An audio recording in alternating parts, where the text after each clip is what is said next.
Hello guys, welcome back to the channel. First of all, I would like to thank all the subscribers for writing on the comment section. I'm seeing some of the good comments. I think आप सब लोग rather than blindly watching the videos, आप सब लोग खुद से पढ़ रहे हो, खुद से क्वेश्चन पूछ रहे हो जो मुझे भी इंटरेस्टिंग लग रहे हैं. आपके जो क्वेश्चंस हैं, they are pushing me back to go back and read again. है ना. वो जो चीज़ें आप कर रहे हो ना, वो बहुत अच्छी है. मुझे भी मज़ा आ रहा है वीडियो बनाने में. एंड जो फीडबैक आप दे रहे हो ना, उससे I think my investment process will definitely improve होती रहेगी. So thank you so much for writing on the comment section. So all right, so let's begin this video, today's video. तो आज का जो वीडियो है ना, ये purely let me give the disclaimer, this is purely for entertainment purpose. सो इसका reason भी है, तो चलिए देख लेते हैं. तो MCX का जो वीडियो मैं अभी बना रहा हूँ, तो MCX का अगर आप बिजनेस मॉडल समझोगे, आपको सब लोगों को पता है बेसिकली MCX का, बट फिर भी क्विकली एक रिकैप कर लेते हैं. रिकैप इन द सेंस एक क्विकली एक समराइज कर लेते हैं यहाँ पे. तो basically there are 4 exchanges which deals in the commodity future and options. ठीक है. तो इसमें MCX है, देन NCDX है, NSE एंड BSE. ठीक है. इसमें से MCX I think hold 99 more than 90% of the market share in the commodity future and options. Basically MCX क्या करता है? It's asset light model. It's an asset light model which you know provides the platform for commodity derivatives. तो future and options यहाँ पे कर सकते हो आप. Boolean, that is gold, energy, base metals and agree commodities में आप यहाँ पे फ्यूचर एंड ऑप्शंस के यहाँ पे खेल सकते हो बेसिकली. इसका इसका जो मेन ऑपरेटिंग रेवेन्यू आता है, it is through the transaction of which is happening because of the future and options volumes. And other एक ऑपरेटिंग इनकम जो एक आता है उनका जो subsidiary which is MCX CCL. Now if you remember, there is a clearing corporation of India which actually deals with the settlement जो होता है ना स्टॉक मार्केट में शेयर्स का. तो क्लियरिंग कॉर्पोरेशन ऑफ इंडिया करती है specifically for this commodities. MCX का अलग से क्लियरिंग कॉर्पोरेशन है, तो उसको बोलते हैं MCX CCL, which is 100% subsidiary of MCX and which is the India's first clearing corporation in the commodity derivative market. तो यहाँ से ऑलमोस्ट अराउंड 33 करोड़ का एक ऑपरेटिंग रेवेन्यू, इनका सस्टेनेबल ऑपरेटिंग रेवेन्यू आता रहता है, which is unaffected by the volatility. Now if you see here the income को अगर हम लोग बाइफरकेट करते हैं, तो फ्यूचर्स से ऑपरेटिंग इनकम आता है अराउंड 109 करोड़, और ऑप्शन से आता है अराउंड 227 करोड़, और ये MCX CCL का ऑलमोस्ट आता है 33 करोड़. तो टोटल मिला के 372 करोड़ का जो टोटल इनकम है इनका Q1 FY 26 का यहाँ पे दिख रहा है. ठीक है. तो यहाँ पे ग्रोथ ड्राइवर्स क्या है? तो कंपनी ने रिवैम्प किया अपना सॉफ्टवेयर, जो था उनका पुराना सॉफ्टवेयर था. तो आई थिंक 2021 से लेकर 23 से they were struggling, and then they revamp that software. और यहाँ पे ये लोगों ने बैंक्स को भी अलो किया है to sponsor the broking entities, so that यहाँ पे ट्रेड्स ट्रेड्स लेने में कोई इशू नहीं होना चाहिए. तो बिंदास यहाँ पे फ्यूचर एंड ऑप्शंस लोग कर सकते हैं. तो because because banks are supporting here and therefore there is liquidity here, right. तो वो एक चीज़ है यहाँ पे. ब्रोकर्स को इंटीग्रेट कर लिए अपने प्लेटफॉर्म में. Encourage the it has also encourage the institutional participation from mutual funds, portfolio manager and foreign FPI. So basically I think मुझे लगता है कि जब बेयर मार्केट होता है, मतलब शेयर्स में, सॉरी इक्विटीज का जब बेयर मार्केट होता है, तो perhaps this commodity market gains share. I am not sure on this, but it is looking like that. So if you see here, MCX had like 552 members, और ये सब authorise participants, और ये सब बढ़ते ही जा रहे हैं बेसिकली. और एक चीज़ यहाँ पे जो हो रही है, वो रिटेल पार्टिसिपेंट्स का पार्टिसिपेशन बहुत ज़्यादा बढ़ रहा है यहाँ पे. इसीलिए ये सारे ग्रोथ फैक्टर्स कंपनी ने अपने रिसेंट कॉन कॉल में बताए, which I am telling you right now. So con call में दो और चीज निकली है. एक जो है, वो company is confident that they are focusing on the growth, right. That one line, that one statement they have given very confident. But the other thing is that उन्होंने ये भी बोला कि जो 65% का मार्जिन उन्होंने इस क्वार्टर में किया है, that margin for the next 3 to 4 quarters may not be sustainable. उसका रीजन ये है कि उनको अभी जुलाई जो है कि जुलाई में जो उनके वॉल्यूम्स थे थोड़े से वीक थे. ठीक है. Which is like I think first month of the Q2. तो उन्होंने वो इंडिकेशन दिया है कि शायद शायद शायद नेक्स्ट 3 to 4 क्वार्टर्स में यहाँ पे उनको मार्जिन थोड़ा सा कॉम्प्रेशन यहाँ पे दिख सकता है. So that is negative thing which is coming out from the con call. Now going on to the entertainment वाला थिंग. सो अगर यहाँ पे ये कंपनी का मेन जो बिजनेस है basically it is because because of the what transaction which are happening in the future and options. तो यहाँ पे एवरेज डेली टर्नओवर ये एक मेट्रिक होता है.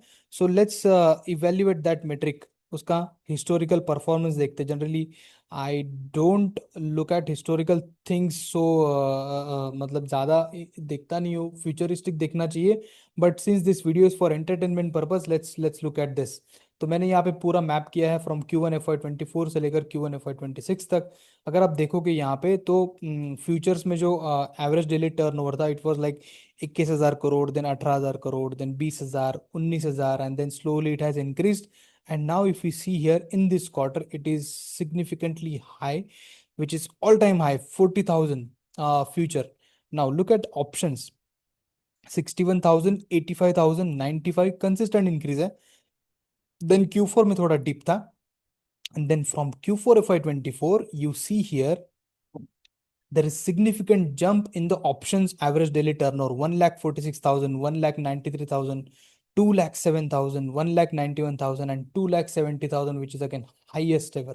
So total I think 3,10,000 crore का company for the first time they are witnessing this average daily turnover. ठीक है. This is highest ever. If you see year यहाँ पे ग्रोथ भी आप देखोगे ना तो फ्यूचर का ग्रोथ माइनस में हुआ करता था एवरेज डेली टर्नओवर का. It has now turn into positive from 21%, 44, 37, 38 and now highest ever 56%. Whereas options में अगर आप देखोगे तो almost triple digit growth consistently from Q1 है. But this quarter it is like 81% because already high base यहाँ पे बन चुका है. ठीक है. तो ये हाई बेस की वजह से but still it is double digit, high double digit मतलब 84% का ग्रोथ यहाँ पे आपको दिख रहा है. ठीक है. तो ये एक स्टोरी है. Now how much is this sustainable, तो वो क्लू आपको लेना पड़ेगा जो कंपनी ने गाइडेंस बोला कि नेक्स्ट क्वार्टर थोड़ा सा मार्जिन में कॉम्प्रेशन रहेगा. अगर मार्जिन में compression that means what, margin is an outcome of the average daily turnover. तो that clue you have to take it from there, right. Then if you see here operating revenue, EBITDA and PAT, they are also like see in consistent increase they have shown here. And ये भी almost triple digit में होता था EBITDA का growth और PAT का growth. Now it has come down to double digit like 81% and 83% in this quarter. और operating revenue भी ऑलमोस्ट 59%. तो ऑपरेटिंग लेवरेज तो कंपनी को मिलता है but the pace at which EBITDA and PAT has grown it has completely come down. Now coming to this interesting part here.